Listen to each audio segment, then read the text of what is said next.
Bismillahirrahmanirrahim. Assalamu alaikum students.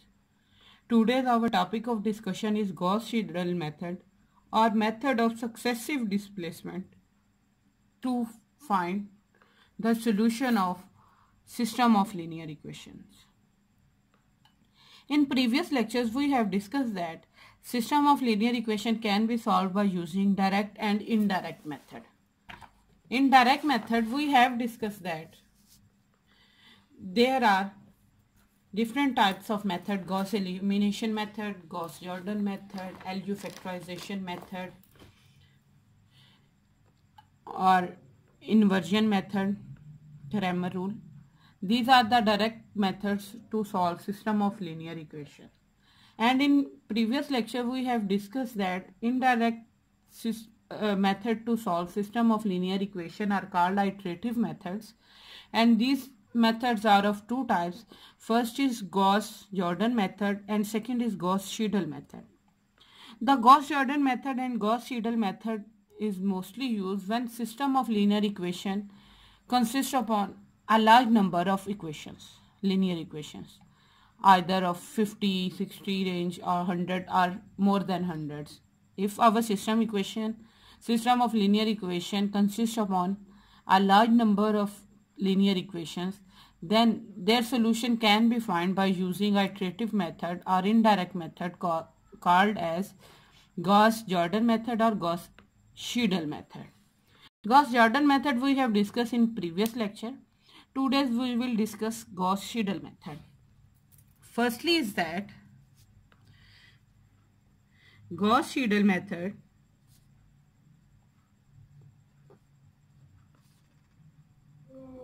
is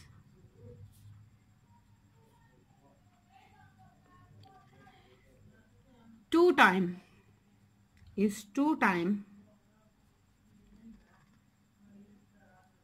convergent to the exact solution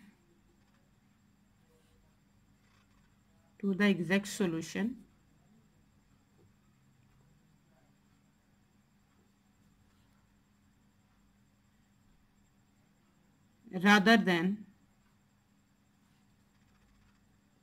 Gauss-Jacobi's method.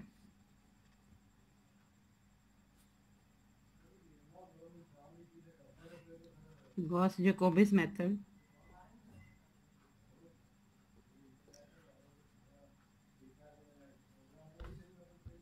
so we can also said that Gauss-Seidal method is extended form of Gauss-Jacobi's method. Now we discuss working rules of Gauss-Seidal method. When we are talking about the working rules of Gauss-Seidal method, its working rules are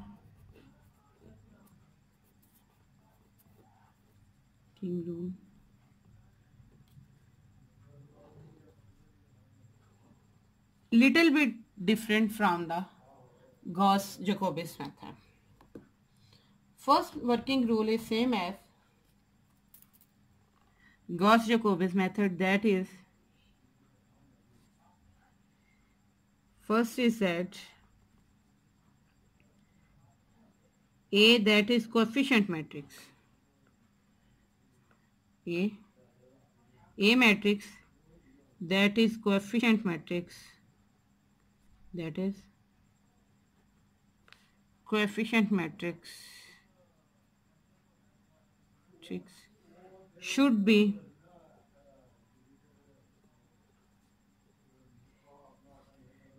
diagonally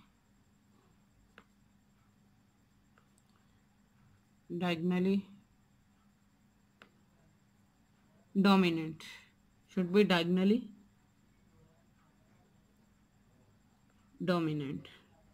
either it is strictly dominant or not. Diagonally dominant means determinant of A11 greater than or equal to determinant of A12 plus A13. Similarly, for second row is diagonally dominant than all other entries of second row. And similarly for third row, diagonal element should be dominant than other elements in that row.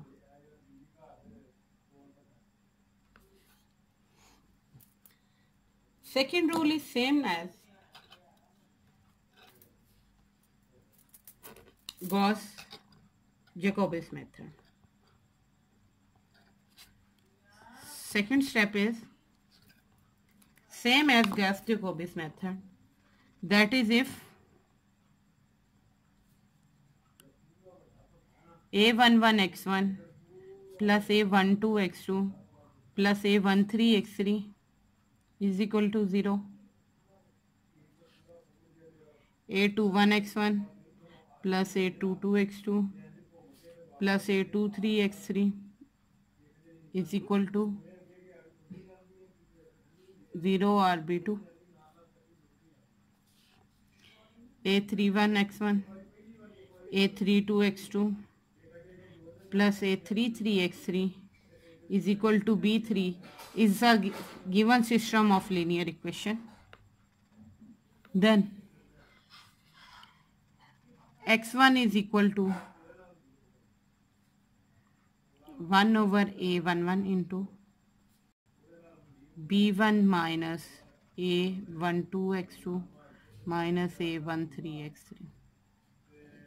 Similarly, x2 is equal to 1 over A22 into B2 minus A21x2 A21x1 minus A23x3.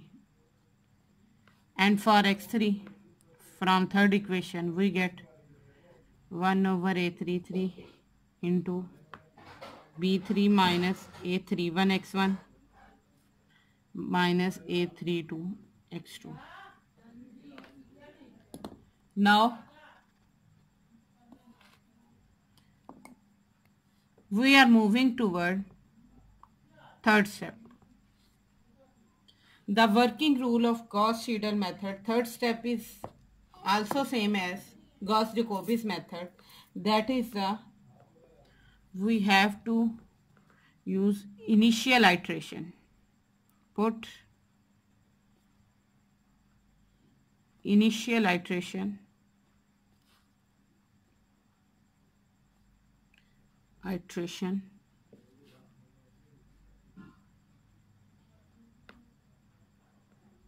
x1 0, x2 0 and x3 0.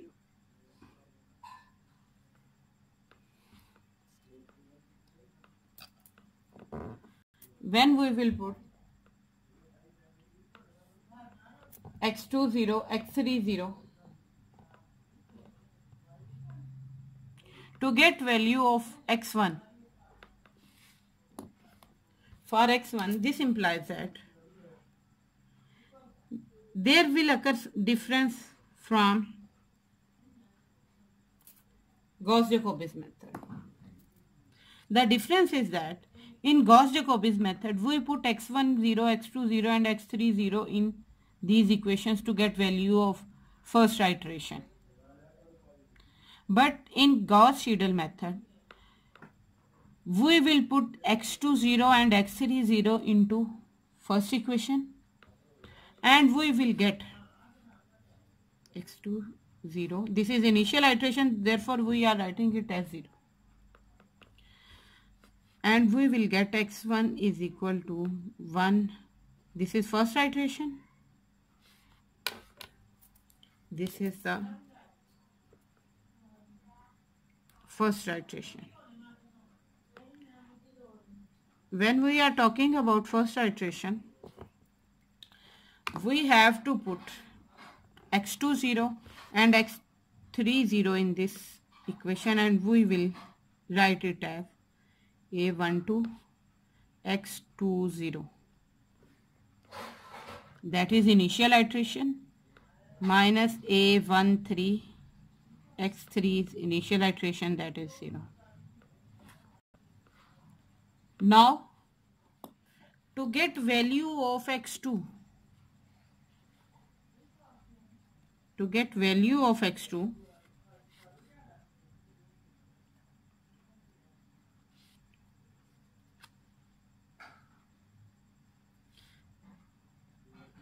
x2 first iteration will obtain, as this equation contains x1 and x3.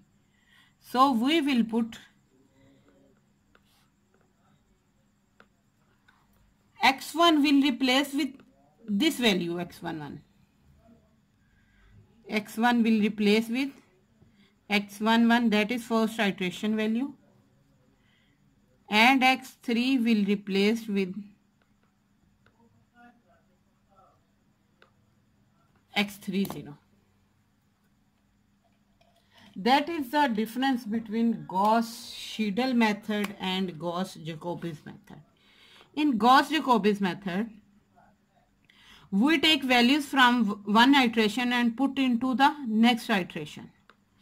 Or we can say that next iteration value can be obtained by using values of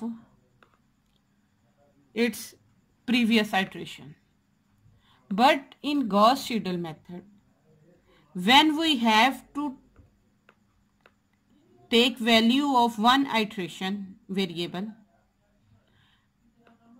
to find value of other variables in the same iteration, we have to put that value of variable in that step. So our this equation will become x21 of first iteration will be 1 over A22 B2 minus A21. This x1 will be replaced with this x11, first iteration's value, minus A23 as it is, and x3 is replaced with 0. And when we have to find value of x3 in first iteration, this x1 will replace with x11 and x2 value will be replaced with x21, not 0, 0. So it should be clear that to find value of x3 in first iteration, we have to put value of variable x1 and x2 obtained in the same step above, that is x11, x2 of first iteration. So our x3 will become, so we can say that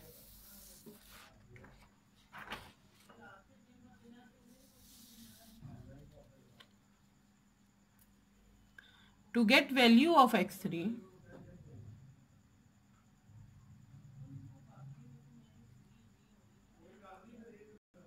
to get value of x31, to get value of x31,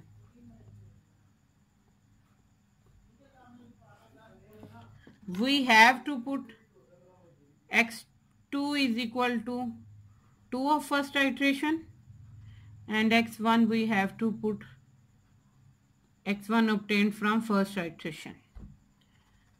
So x3 is equal to 1 over A33 into B3 minus A31 x11 minus A32 x21